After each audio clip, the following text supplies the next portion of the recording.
In a quiet corner of town, where the hum of engines meets the smell of grease, a routine day at a local repair shop took a terrifying turn. It all began when a pack of bikers, known for their brash bravado, stormed into the shop with mistaken intentions. Their target? A mechanic with a reputation for keeping things running smoothly, unless provoked. Tensions escalated quickly as tempers flared, the air thick with uncertainty. As the confrontation reached its peak, it became clear. These bikers had targeted the wrong man. What happens next will keep you on the edge of your seat. Join us as we unravel the twists and turns of a showdown that proves even the toughest can find themselves on the wrong side of a wrench. The mechanic Joe wasn't just any ordinary guy with a toolbox. Years of working under hoods had shaped him into a calm but capable man, someone who knew how to handle more than just machines.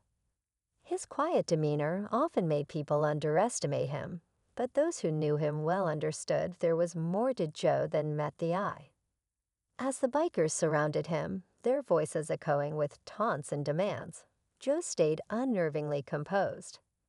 He studied them carefully, noting their leather jackets adorned with insignias and their aggressive stances.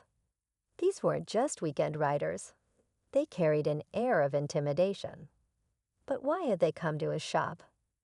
Did they mistake him for someone else, or was there more to this than a simple misunderstanding? Joe's calm exterior masked the storm brewing inside, as he silently prepared for what might come next. Joe's mind raced as the bikers closed in, their leader stepping forward with a smug grin. His name, Razor, suited him, sharp and dangerous, with a glint in his eyes that spoke of trouble. "You think you can mess with our crew and get away with it." Razor's voice carried a chill that made even the smallest sounds in the shop fall silent. Joe didn't flinch. He looked Razor straight in the eye, his hands resting calmly on the workbench. "I don't know what you're talking about," he said, his tone steady but firm. Razor's grin widened. "Oh, you'll remember soon enough." Meanwhile, in the background, Joe's apprentice, Tim, watched nervously from behind a stack of tires. Tim had seen Joe handle plenty of difficult customers before, but this felt different. There was something personal in the biker's anger, something that didn't add up. What could Joe have done to make them this furious? Or was this all some kind of setup? As Razor's crew spread out, their boots echoing against the concrete floor, Joe knew this wasn't going to end with just words. But he wasn't one to back down, not now, not ever. The room grew heavy with tension as Razor took another step closer, his voice dropping to a menacing whisper. "You can either make this easy or make it painful. Your choice." The other bikers smirked, their confidence filling the air like exhaust fumes. Tim, still hiding, felt his chest tighten. He wanted to help, but what could he do against a pack like this? Joe leaned back slightly, his eyes steady. "You've got the wrong guy," he said, his voice calm but carrying a quiet warning. Razor's grin faltered for just a moment before he laughed, a harsh sound that echoed off the metal walls. "Wrong guy, huh? Funny, that's not what I heard." From the corner of the shop, the faint sound of a radio crackled, breaking the silence. One of the bikers glanced around nervously, but Razor kept his focus locked on Joe. The leader reached for a wrench lying on the counter, testing its weight as he spoke. "See, Joe, people talk. And when they talk, they say things that make us curious." Joe's jaw tightened, his mind racing through every possible scenario. Did someone set him up? Was this about one of the bikers' rivals trying to settle a score? Whatever it was, he knew he had to stay calm. But as Razor raised the wrench with a slow, deliberate motion, it became clear that time for talking was running out. Just as Razor lifted the wrench higher, ready to make his next move, the unmistakable rumble of a powerful engine roared outside the shop. The sound was loud, commanding, and enough to make every biker pause and turn their heads. Razor's smirk faded, replaced by a flicker of irritation. "Who's that?" he muttered, tossing the wrench back onto the counter with a clang. Joe didn't answer, but there was a subtle shift in his expression, something between relief and readiness. The roar grew louder as the bike pulled up to the shop, its rider hidden behind a dark helmet.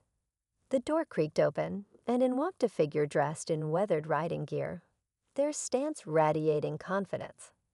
The newcomer scanned the scene, taking in the bikers, the scattered tools, and Joe standing calm but cornered. Without removing their helmet, they spoke, their voice low but firm. "Looks like you boys are lost." Razor's crew exchanged uneasy glances. There was something about this person, something unsettling. Razor, trying to mask his hesitation, squared his shoulders. "This isn't your business," he snapped. The figure tilted their head slightly, the faint glint of a patch on their jacket catching the light. Razor's eyes narrowed as he recognized it, and for the first time, his cocky demeanor wavered. Whatever trouble had brought them here just got a whole lot more complicated. The room fell silent as Razor stared at the patch on the newcomer's jacket, a symbol of a rival group, one with a reputation even his crew wouldn't dare challenge.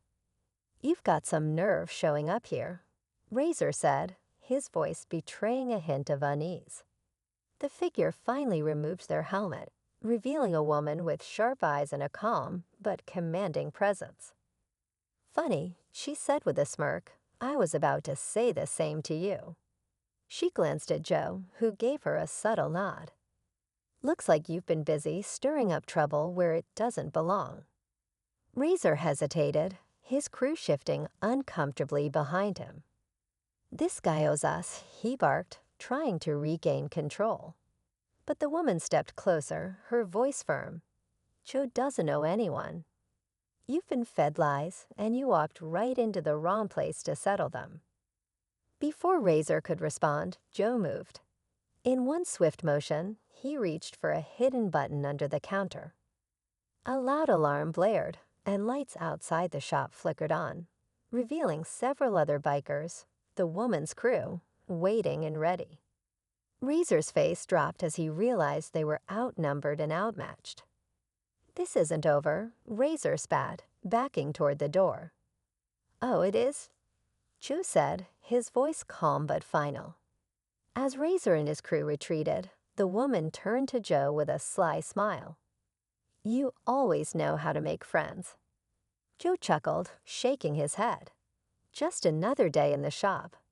But as he watched Razor disappear into the night, he couldn't shake the feeling that this wasn't the end of the story. As the dust settled and the shop grew quiet again, Joe leaned against the counter, letting out a long breath. Tim emerged cautiously from his hiding spot, wide-eyed but relieved. "I thought they were going to tear the place apart," he said. Joe gave a small smile. "Sometimes it's not about strength. It's about knowing when to stand your ground." The woman's crew dispersed, leaving her to share a brief conversation with Joe. "You've got some loyal friends," Tim noted after she rode off, her engine fading into the night. Joe nodded. In this line of work, loyalty goes a long way. As the night deepened, Joe locked up the shop, the air feeling calmer now. Though the bikers were gone, he knew the lesson would stick.